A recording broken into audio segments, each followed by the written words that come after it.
China's going to beat, everyone in the AI race, which they probably already have, to be honest. I mean, we're obviously going to need to have regulation around AI. We're definitely going to need it. I mean, if the next year or 2 years play out the way that I believe they're going to play out with agentic AI is just a fancy word for a bunch of AIs working together in concert, autonomously, doing things in the world. I think we're going to see this next couple of years. We're really going to see AI taking the place of work in certain, starting to take those places and starting to do actual work rather than just talk back to us. And that's I think we're already seeing sort of the people realizing and waking up to the fact that we need to have some regulation. The difficulty is it's what regulation? Definitely AI should be age gated. I think that goes without saying. We need age gating around AI. Maybe not all AI, but for sure chatbots and things like that. We're going to have to figure out where to go with these things because we need people to understand the technology, use the technology because the world's using the technology.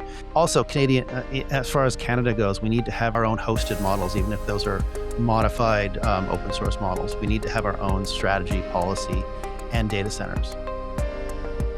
The Amber Mac Show on Canada Talks, Sirius XM 167. Welcome to this week's show. It has been a busy week of tech news, and AI companies are getting into all sorts of trouble, but some of them are finally choosing to do the right thing. On today's episode, Jeff is going to break down Anthropic's battle with the United States Department of War.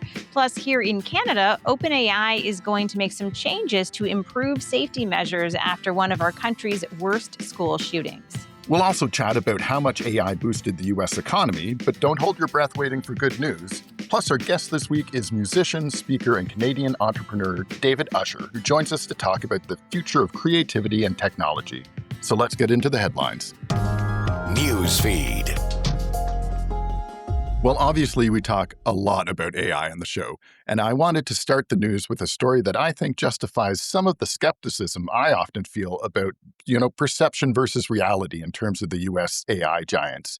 So, the narrative. Big tech companies in the States have invested around $380 billion in AI-related spending in 2025 for things like chips, servers, data centers, and more.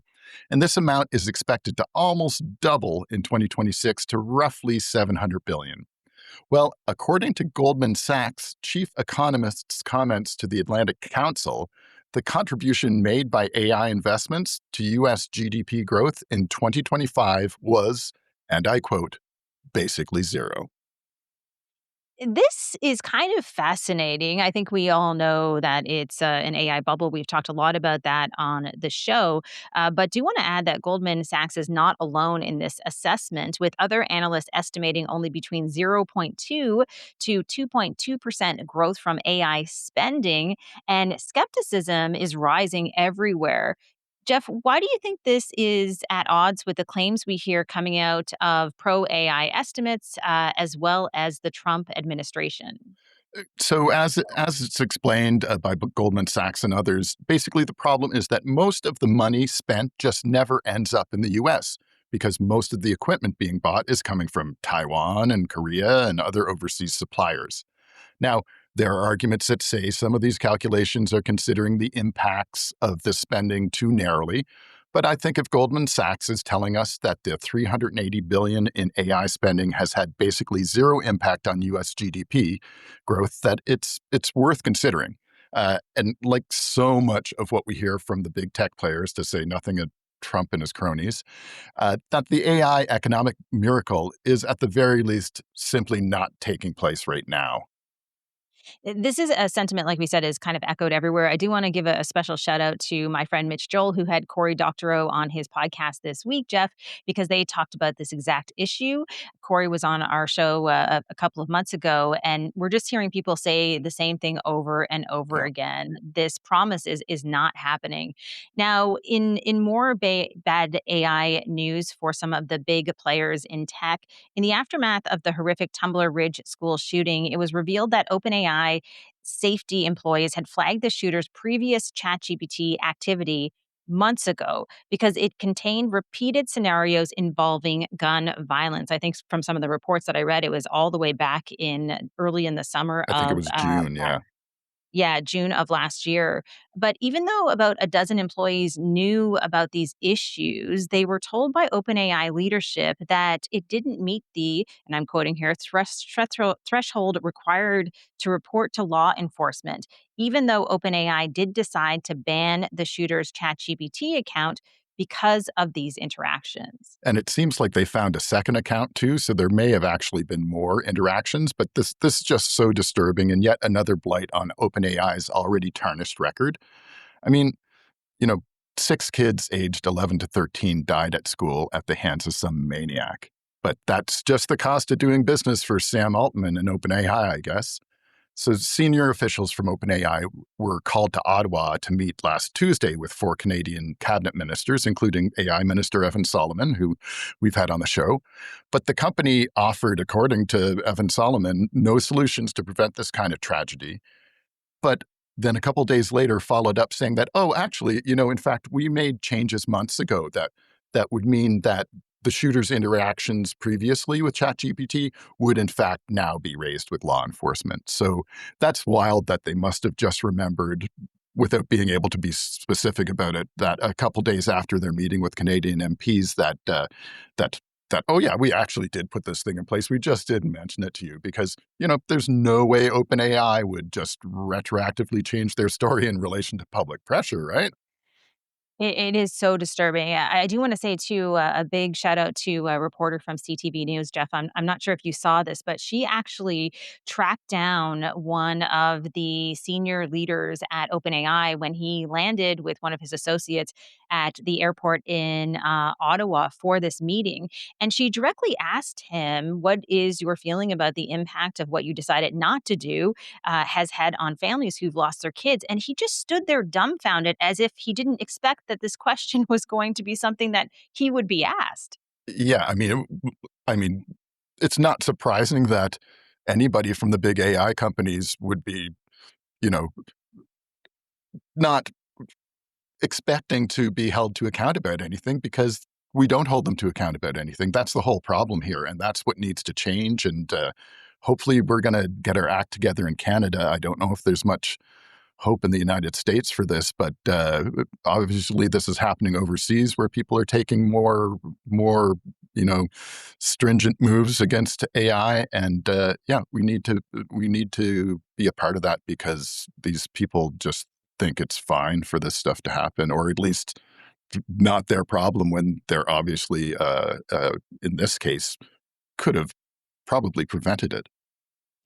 Just one more thing on this before we move to the next story, because there was an article in Beta Kit. I actually did a post on LinkedIn about it because they interviewed quite a few people, including Michael Geist. I'm a huge fan of his work. Mhm. But one of the issues with some of the comments from people that they were asking about how OpenAI could have potentially prevented this or at least reached out to law enforcement, people were saying, well, that's a massive invasion of privacy. And so if we do it with chatbots, then why haven't we been doing it with things like Google, for example, asking Google to tell us what people are talking about in their email?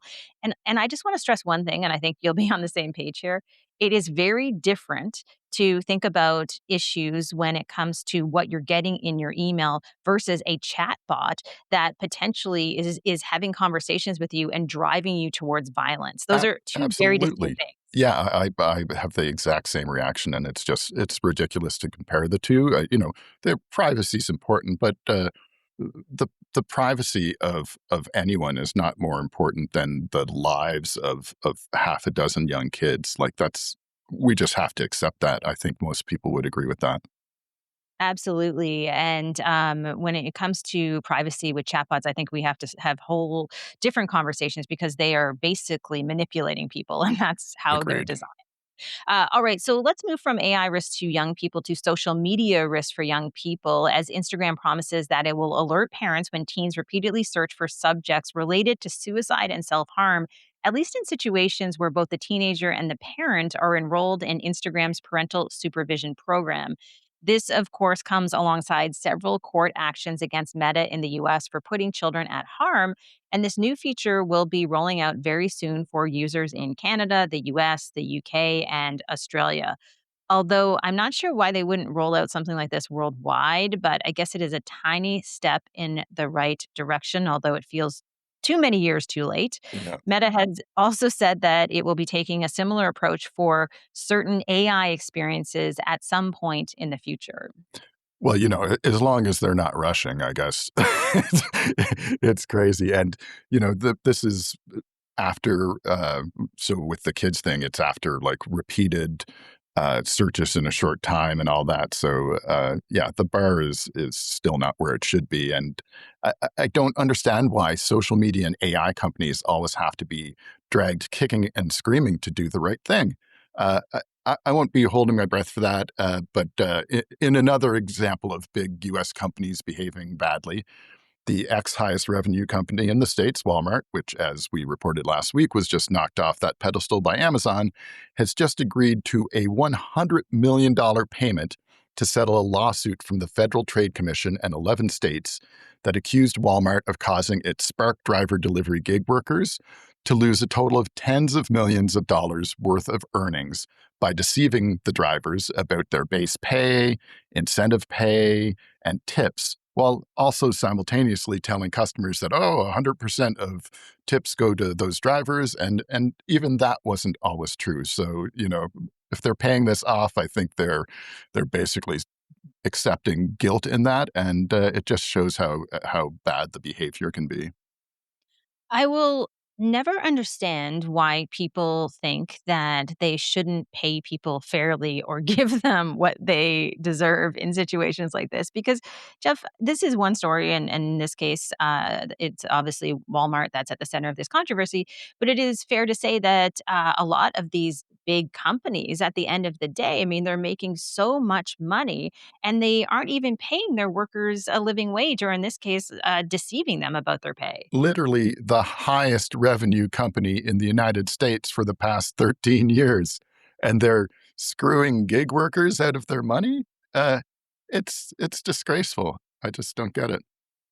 Well, in a legal story related to a segment on TheOtherMac that you did late last year, New York State is suing the gaming company Valve because they say the randomized loot boxes in games like Counter Strike 2 and Team Fortress 2 constitute illegal gambling since these virtual items can be resold, with some of them going for, this is just staggering, thousands of dollars on third party sites. Yeah. We should also note that Valve was also sued a decade ago for game skin gambling, although those suits ended up being dismissed. So we'll have to see how this ends up turning out. I mean, again, some of these stories, I mean, I almost wish we were doing this show every single day because it's endless. We absolutely could. There's enough material out there. I cut things out all the time. But, I think the sentiment that a lot of people have to feel is, wouldn't it be nice if more companies did the right thing without having to be taken to court? Like it shouldn't have to get to that point. But anyway, in lighter news, we talked about some hilarious AI mishaps involving fast food drive-throughs last year. I think somebody ordered like 1,000 glasses of water or some weird things like that. But it seems that Burger King is giving it another go by putting its AI chatbot, which is comically named Patty, which is not bad, inside its employees' headsets so that it can respond to those employees' questions, but also so that it can monitor how employees talk by flagging to management when, for instance, they don't say please and thank you to customers or welcome to Burger King or stuff like that. This is totally Orwellian. I read this story and I was kind of taken aback because, again, just to build on the previous story where we talk about the fact that there's a lot of people who aren't even being paid a living wage, it is fair to say that fast food workers, in many cases, are some of the lowest paid employees out there. And to think they have to go into an environment where not only are they subjected to a grueling schedule and a very fast paced store or storefront. Now they have to think about the fact that they're being listened to on their headsets to make sure that they say please and thank you. Yeah. Jeff, doesn't it seem like something that you would not do to a full fledged potential adult working in an environment like this? Yeah, and one of the articles I read on this, there was a quote from it was like a McDonald's or something in Russia, and it was one of the employees saying to his manager that I don't understand why we need to say please and thank you because we have the burgers and they don't. Okay, that is a little frightening. But I think this is a perfect example of how not to use AI and chatbots in the workplace, because I think here's the thing that we have to start to be able to have a serious discussion around. There are lots of use case scenarios where AI can actually improve productivity and help enhance what you're doing. But then when it comes to surveillance, I think we have to be really careful about people feeling as though they're being listened to and watched the entire time they're in an environment like that.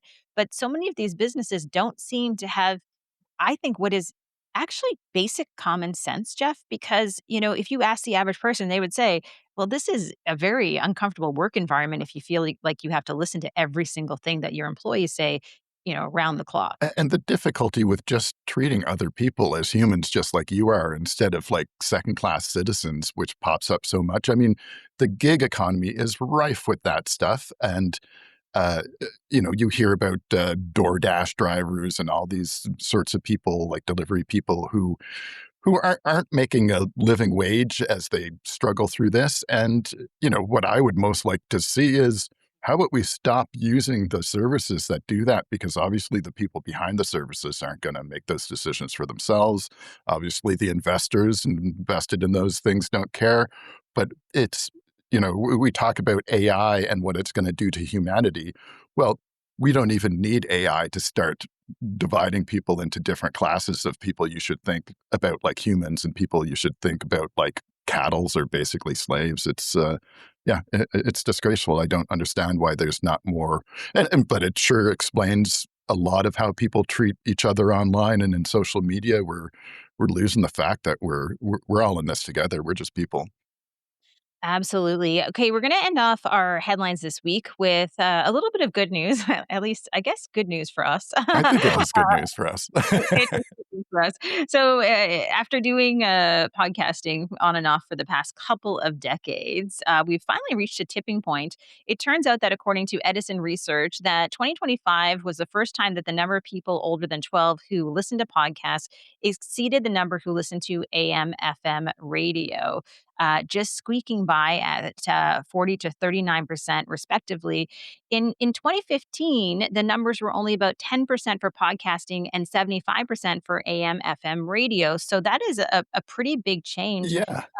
Before we get to your segment, Jeff, what do you think the significance of this is? One, it's amazing how we started doing podcasting in 2005, and we were certainly early days. I, I'm almost surprised that 10 years later, there weren't more than 10% of people listening to podcasting. But, stuff happens. Like, honestly, Joe Rogan is not somebody I'd want anyone to model their behavior after necessarily, but he certainly popularized podcasting and brought it to the masses in a way that I don't that was kind of like the tipping point kind of thing. So it's great to see this. I certainly think it shows that people are it's just amazing that audio content, like listening to audio content, is still that popular when you see how people will just scroll through short videos forever. So I think it's wonderful that good old audio is putting up a fight and actually making some ground as the world turns to video increasingly, that it can still be a competitor out there. So yeah, good for you, podcasting. Yeah, I think it shows that people want more in-depth content, and I think we've mentioned this on the show before, Jeff. But there are more and more reports coming out to say that short form scrolling and short form videos are actually essentially rotting your brain and having a negative effect on you, and that's obviously not a good thing. So I think long form content becomes something that is much better for all of us. I Really. mean, can you imagine a 15-second long podcast? It's No. ridiculous that we have these short videos. Short videos are for people taking their clothes off and stuff. I don't understand what value you think you can put into a video that lasts 20 seconds. It's all spectacle stuff or showing terrible things happen to have that sort of impact. And I agree. I don't think it's healthy. And I don't think it's how we would treat any of, oh, how do you like my one-page book? I bet, are all you people watching short form video reading poetry because you like little bite-sized books too? Like, it's, yeah, anyway, downfall of society kind of stuff as far as I'm concerned. I'm still caught up in short videos are for people taking their clothes off. I'm just gonna park that one for now. All right, next up, Jeff's going to talk about the newest challenge for Anthropic, who are under unprecedented pressure to step down from their perch as the good guys of AI and remove some of their safety guardrails after the U.S. Department of Defense threatened to tear up Anthropic's $200 million defense contract. I cannot wait for this story. That is coming up next in The Other Mac. The Other Mac. Well, it was an exciting week for AI's role in the American military complex, with U.S. Defense Secretary Pete Hegseth calling in Anthropic's CEO Dario Amodei to try to bully him into backing off of Anthropic's very defensible, no pun intended, guardrails for the U.S. military's use of Anthropic's Claude AI. Now, in case you don't follow AI very closely, Anthropic have basically positioned themselves as the good guys of AI, and they've backed this up by showing concerns for AI's effect on humanity at a level that doesn't seem to occur to most of the other big AI players, at least in the States.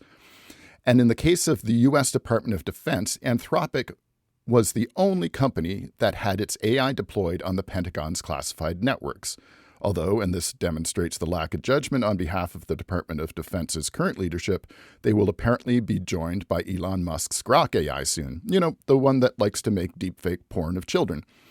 Anyway, there were two big sticking points for Anthropic, which their CEO outlined in an amazing and inspiring statement released late on February 26th. Firstly, Anthropic refuses to let its AI be used for mass domestic surveillance. And let me quote Amodei's statement directly here. We support the use of AI for lawful foreign intelligence and counterintelligence missions, but using these systems for mass domestic surveillance is incompatible with democratic values.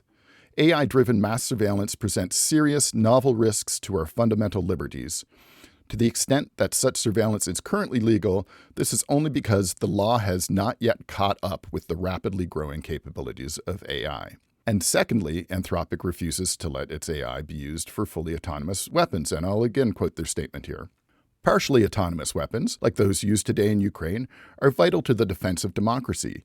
Even fully autonomous weapons, those that take humans out of the loop entirely and automate selecting and engaging targets, may prove critical for our national defense. But today, frontier AI systems are simply not reliable enough to power fully autonomous weapons. We will not knowingly provide a product that puts America's warfighters and civilians at risk. We have offered to work directly with the Department of War on R&D to improve the reliability of these systems, but they have not accepted this offer." End quote. Now, not only did U.S. Defense Secretary Pete Hegseth, or Secretary of War as he likes to be called, threaten to kill Anthropic's $200 million defense contract, he also threatened to deem Anthropic a supply chain risk, which would mean removing Anthropic's AI from all of the Department of Defense's systems. And then he also threatened to compel Anthropic to cooperate via the U.S. Defense Production Act, which means insisting that Anthropic's AI be used in the Department of Defense's systems because of its essential nature to those systems. So I don't know if it's a lack of intellectual ability or just the side effects of so much of the Trump administration's deep embrace of constant lying and misrepresentation, but obviously these two threats are completely at odds with one another. As Anthropic notes in its statement, quote, "These two threats are inherently contradictory. One labels us as security risk. The other labels Claude as essential to national security. Regardless, these threats do not change our position. We cannot in good conscience accede to their request." End quote. Despite this, Anthropic's statement also declares that, quote, "Our strong preference is to continue to serve the department and our warfighters with our two requested safeguards in place. Should the department choose to offboard Anthropic, we will work to enable a smooth transition to another provider, avoiding any disruption to ongoing military planning, operations, or other critical missions.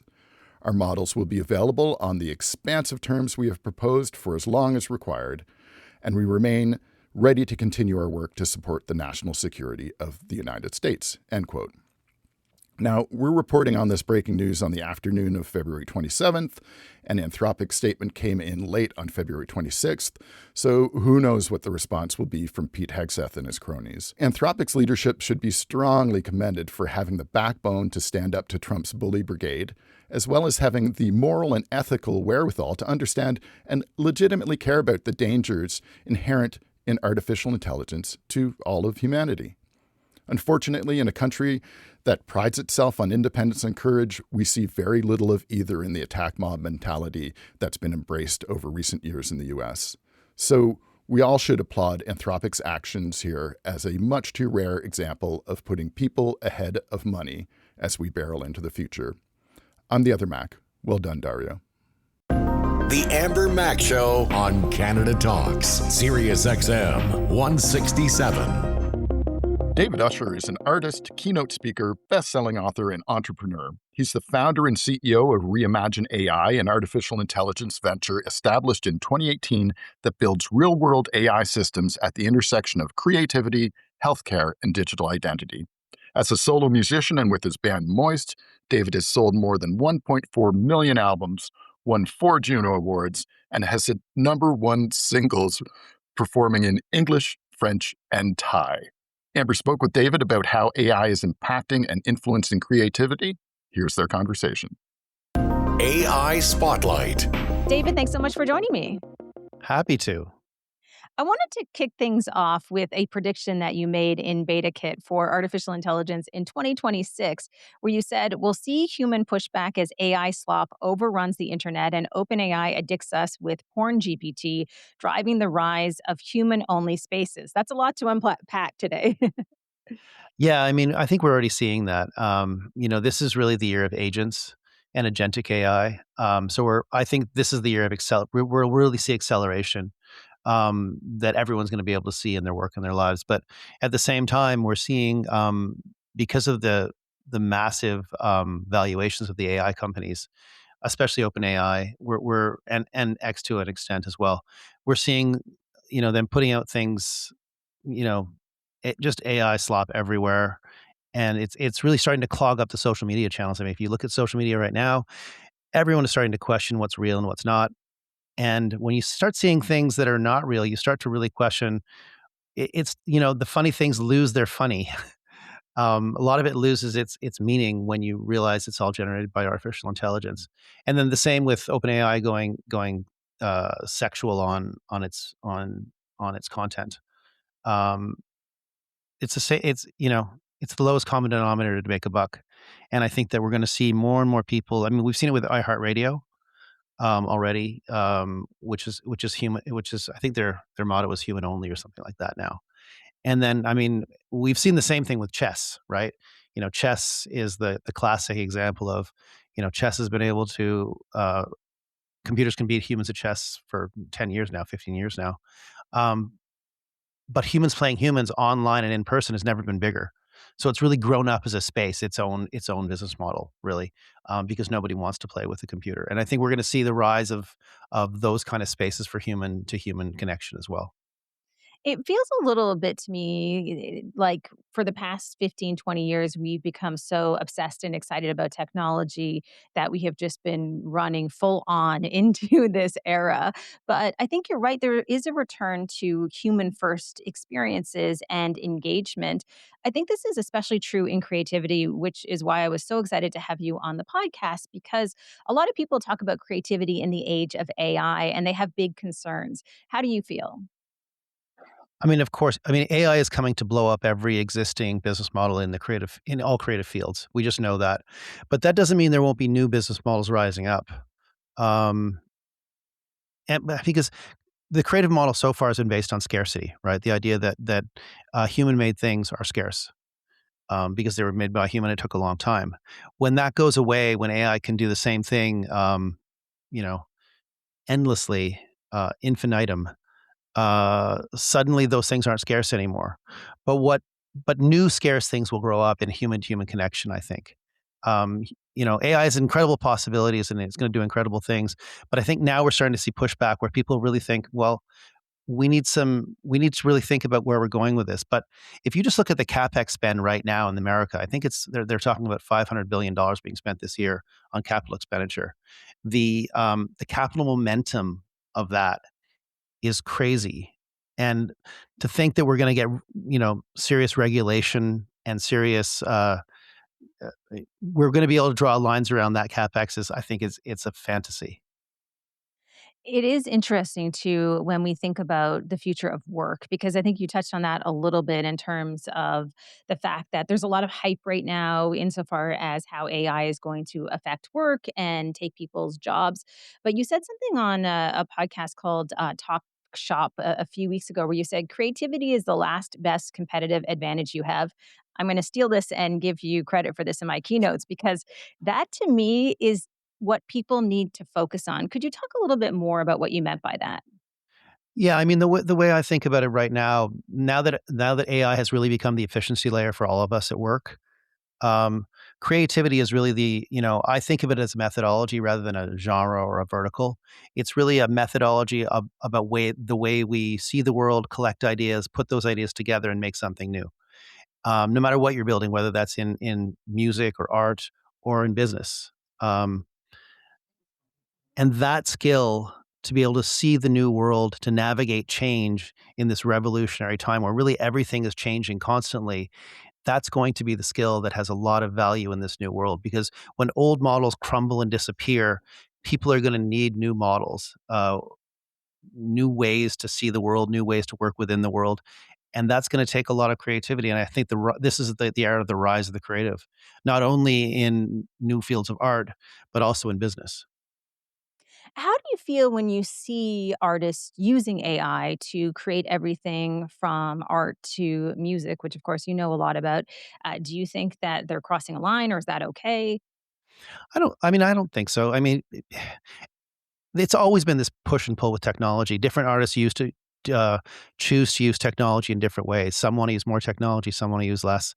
I mean, there was a lot of pushback on reverb, and there was a lot of pushback on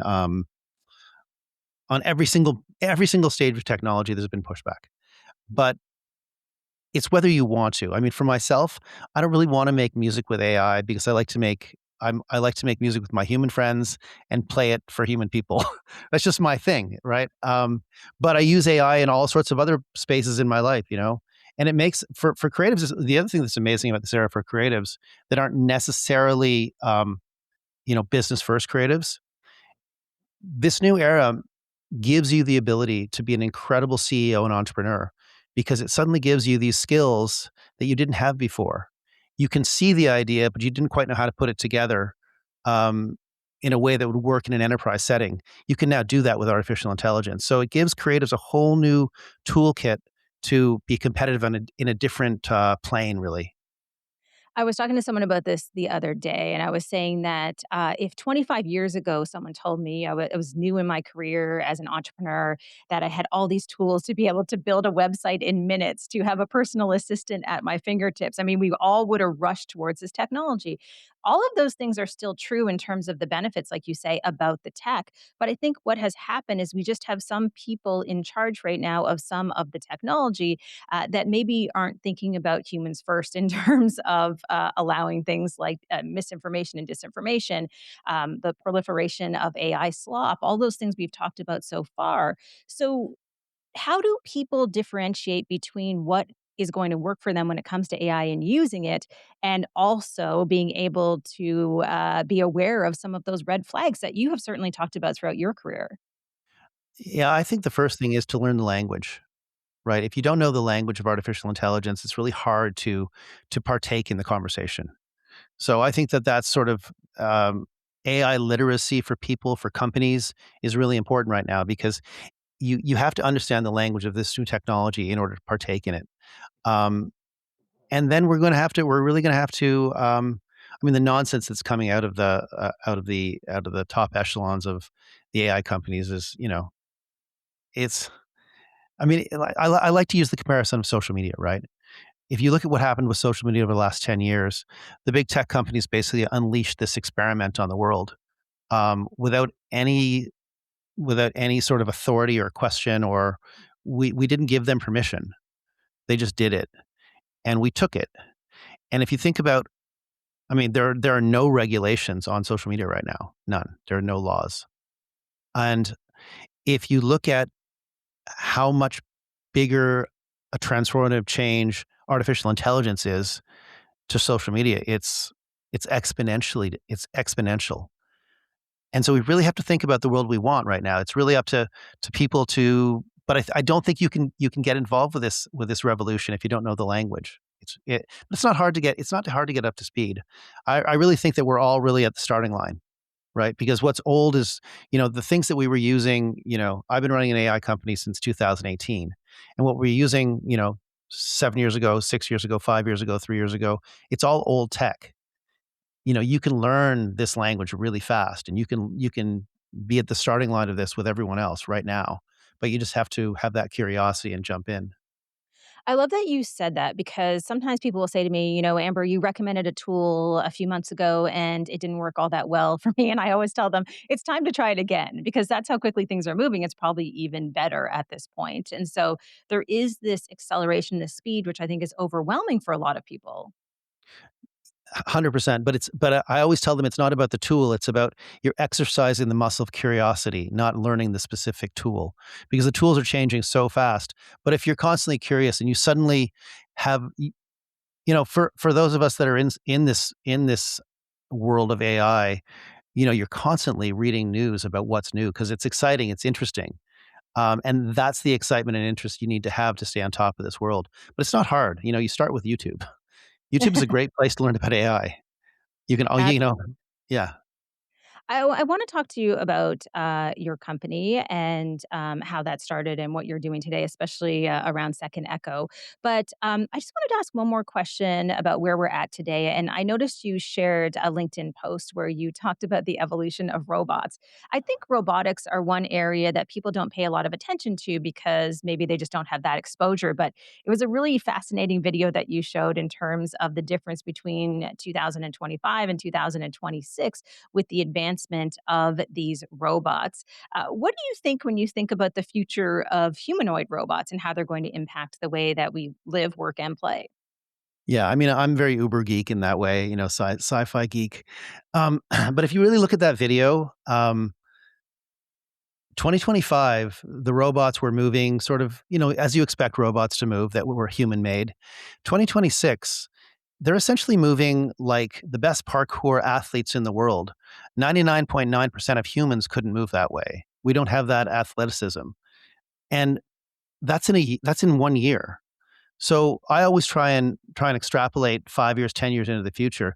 If you put it on an exponential curve, I mean, the way that these robots are progressing is truly exponential, and we're going to see things that we didn't understand or didn't expect for sure.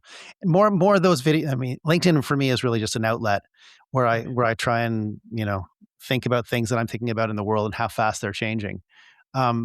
But I think that's a great example of like just the rapid change that's coming. There was a comment in your post that really resonated with me, and I'm sure a lot of other people, because you said amazing and very, very scary. And I thought that is like the best title for a future book on the That's topic right. of artificial That's right. Yeah, I mean, because it is both things, right? We really have opened Pandora's box, and I mean, I love parts of this, right? I'm involved with AI, and I think that there's great potential here for amazing things to be built, but there's also incredible danger, and the fact that we're not thinking more about that is kind of shocking, really. That we're not spending a lot more time thinking and regulating around what the possible dangers could be. I think it's fair to say that there are a lot of people who are just all in on AI, and there are a lot of people who are all in on the negative side of AI, and very few people who are kind of in that messy middle, which it seems like you are, I am, as well as other people that we know. Now, when it comes to people speaking about AI in keynotes and beyond, you've been doing this for quite a few years. You mentioned your company that you started back in 2018. Can you tell me a little bit about Reimagined AI? Because that was started at a time when I think the average person really wasn't thinking about artificial intelligence. Yeah, I mean, as we were talking about before, I've been a keynote speaker for companies for about 15 years, and it was around 10 years ago when I was speaking about creativity and innovation. Um, but I got really interested in artificial intelligence because I thought that that was going to be the next revolutionary change, and I don't like to speak about things on stage unless I have firsthand knowledge about them. So I did my first project with Google, doing a project around building AI agents that could collaborate with humans writing song lyrics. And from that, I caught the bug. I caught the AI bug. I just thought it was fascinating. And that's when I started my company, Reimagine AI. And we were really looking at the interface between humans, between AI and the human experience, really, what that interface piece is going to look like in the exchange.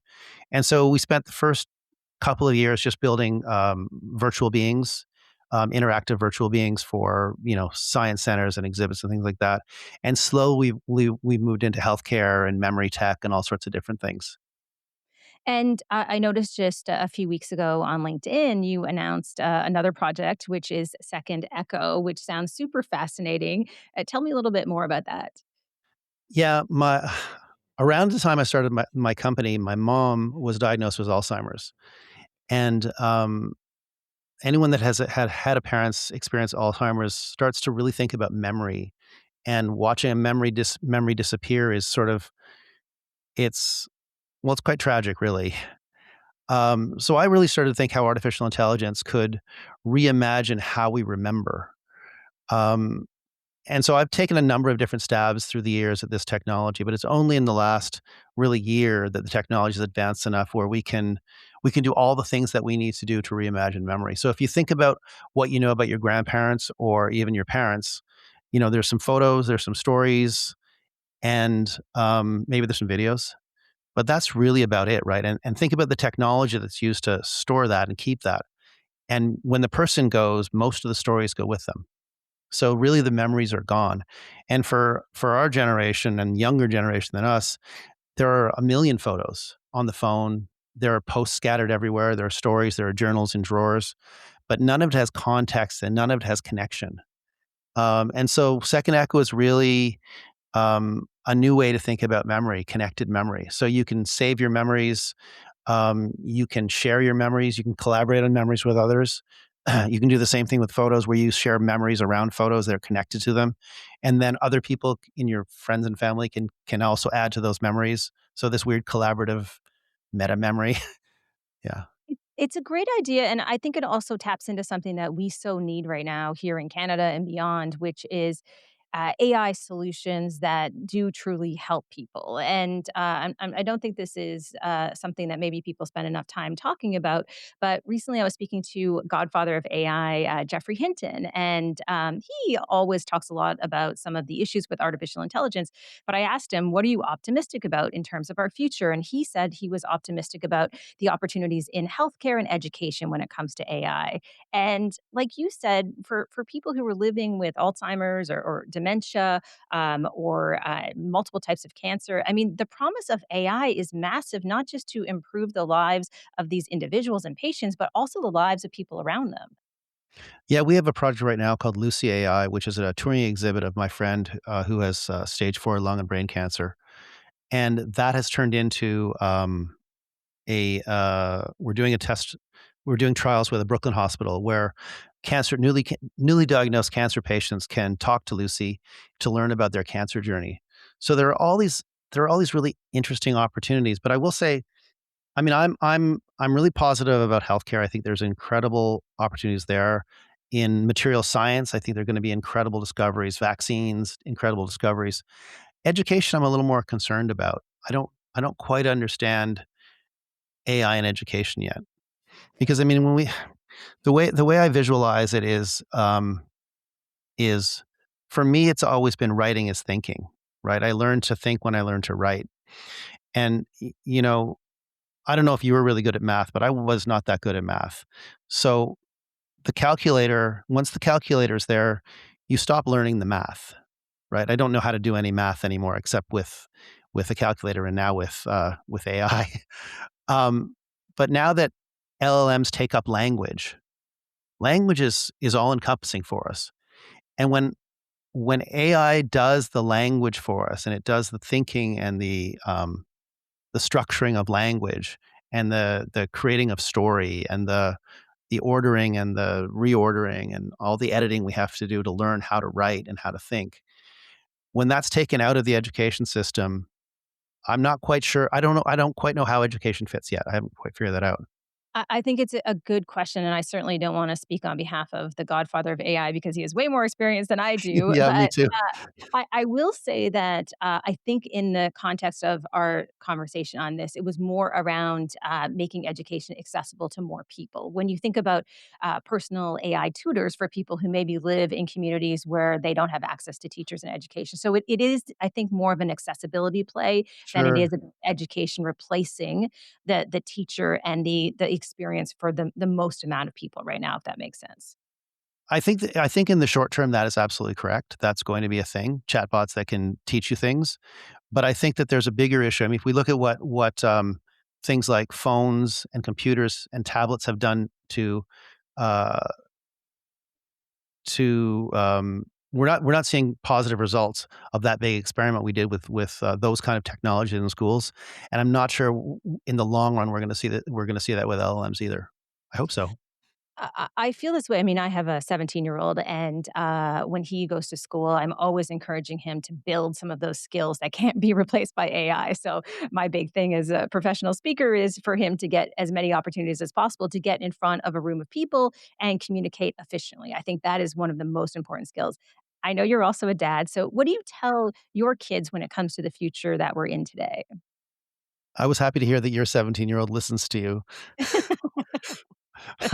Uh, I mean, I'm lucky that I don't know if I'm lucky, but my kids read. They're readers. They don't love AI. They don't wanna play with AI very much, and I want them to because I want them to learn. They already have the writing skills and the cognitive skills, and I want them to learn the tools, but they're really not interested. So, but I think with anything with kids, you try and encourage them, but they kinda do what they wanna do, and they take on things when they're ready to take them on. So, um, yeah, It's a little bit different, I think, for that generation because they've grown up with some of this technology all around them. Where for us, I mean, it is so new, and we remember what it was like many years ago without this technology. So there's just a bigger gap there, and I think that's where some of that excitement exists. Absolutely, for sure. Wanted to ask you a couple of other questions in sure. terms of where things are heading in the future, and you talked a little bit about regulation because this is a piece that I think we need to do a lot of work on in terms of ensuring there are guardrails in place. And this could help us a lot with this future of AI that can be hugely beneficial. But people are kind of afraid of having any regulation, despite the fact that it exists everywhere else in our lives in every other capacity. Yeah, China's gonna beat, everyone in the AI race, which they probably already have, to be honest. But I mean, we're obviously gonna need to have regulation around AI. We're definitely going to need it. I mean, if the next year or 2 years play out the way that I believe they're gonna play out with agentic AI is just a fancy word for a bunch of AIs working together in concert autonomously, doing things in the world. I think we're gonna see this next couple of years, we're really gonna see AI taking the place of work in certain, starting to take those places and starting to do actual work rather than just talk back to us. Um, and I think we're already seeing sort of the people realizing and waking up to the fact that we need to have some regulation. The difficulty is it's what regulation, I mean, definitely AI should be age gated. I think that's goes without saying. We need age gating around AI. Um, Maybe not all AI, but for sure chatbots and things like that. Um, I mean, we can just start there, but we're going to have to figure out where to go with these things because we need people to understand the technology, use the technology because the world's using the technology. But at the same time, we need to figure out how to make it. Also, as far as Canada goes, we need to have our own, not necessarily our own models, but our own hosted models, even if those are modified open source models. We need to have our own strategy, policy, and data centers. I'm curious because you do a lot of speaking, like we referenced before. A lot of people know you, of course, from your long career in music. When you go out to events and people talk to you off stage, what are the questions that they ask about AI? Is there one that is top of mind that comes up over and over again? They're often asking, how do I get into this? How do I start? Where's the starting line for me? And it's like anything. The starting line is for me, it's just you have to be curious. Just start. Set aside some time in the day and start to learn. But that's the major thing. People are nervous how to start. They feel like they're already so far behind that they're never going to be able to catch up. But that's not true at all. I think that if you just start being curious, you can really be on the front lines of this stuff. My final question for you, for people who want to follow you, I of course follow you on LinkedIn as well as other places. I see you sometimes at events. Where is the best place for them to go? Definitely LinkedIn. I don't really post anywhere else. I just post on LinkedIn because I'm always posting. I want it to be about ideas these days, so I'm posting on LinkedIn. Occasionally Instagram. I haven't been to Facebook in about 1,000 years, but those are the places they can find me. And just because people might ask when they can try out Second Echo, what's the status there? You can go to secondecho.ai and try it out right now. It's in beta right now, so we're still making lots of changes and lots of bug fixes, but people can try it out, sign up right now. Awesome. Thank you so much. Thank you.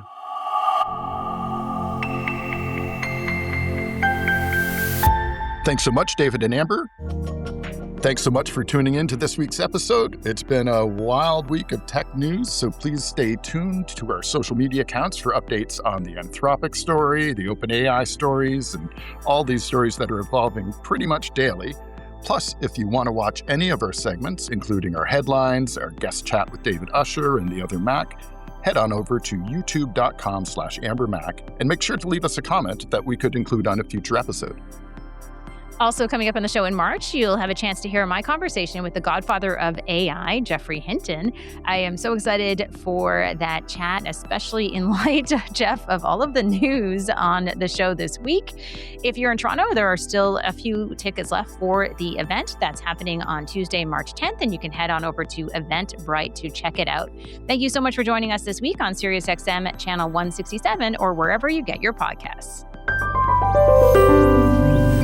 Hey, I'm Amber Mack, and at every single keynote where I'm presenting, I get asked the same question over and over again. How do you stay on top of all things tech?